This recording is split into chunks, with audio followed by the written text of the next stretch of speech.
죄를 범하면 영혼이 죽습니다. 그런데 어느 누가 죄 없다 할 수 있을까요?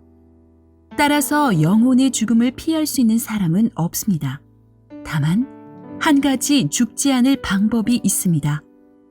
누군가가 죄값을 대신 지불해 주는 것입니다. 이스라엘 백성들은 율법에 따라 제사를 드렸습니다. 피가 흥건한 제사를 반복적으로 드리면서 그들은 자신들의 범죄를 인정했고 피 흘림이 없으면 죄 속함도 없음을 상기했습니다. 마침내 예수께서 나타나셨고 십자가에서 피 흘려 인간의 죄값을 치러주셨습니다. 우리가 예수의 피로 구원받았다고 말할 때 잊지 말아야 할 것이 있습니다.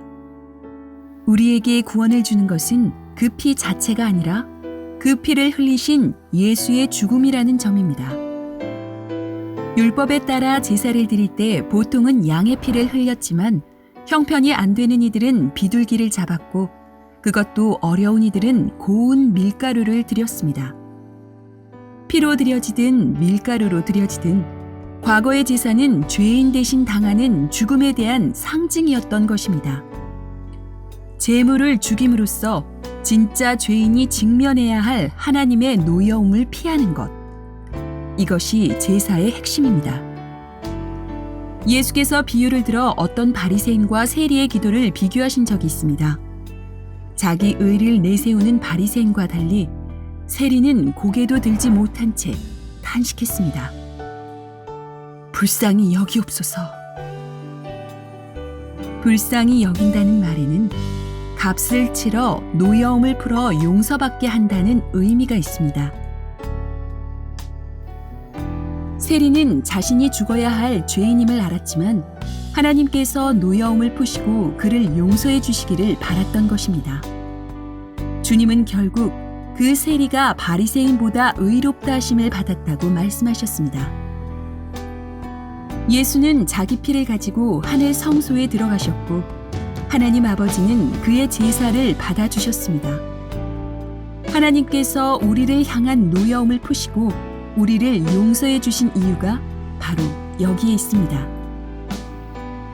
그런데 우리는 과연 이를 위해 예수께서 치르신 막대한 대가를 얼마나 헤아리고 있습니까?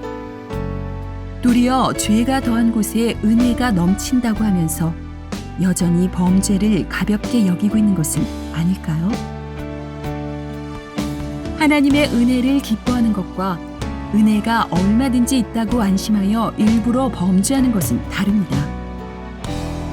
지성소에 들어간 대제사장이 무사히 나오기를 마음 졸이며 기다리던 이스라엘 백성들처럼 우리는 하늘 성소에 들어가신 주님이 다시 오실 때까지 항상 깨어 있어야 합니다.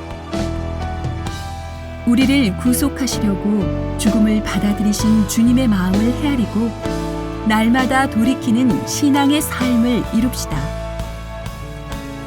피 흘리심으로 죄 사하심. 히브리서 9장 22절에서 28절. 2020년 10월 18일 성락교회 주일 예배. 제작 성락교회 성락선교센터.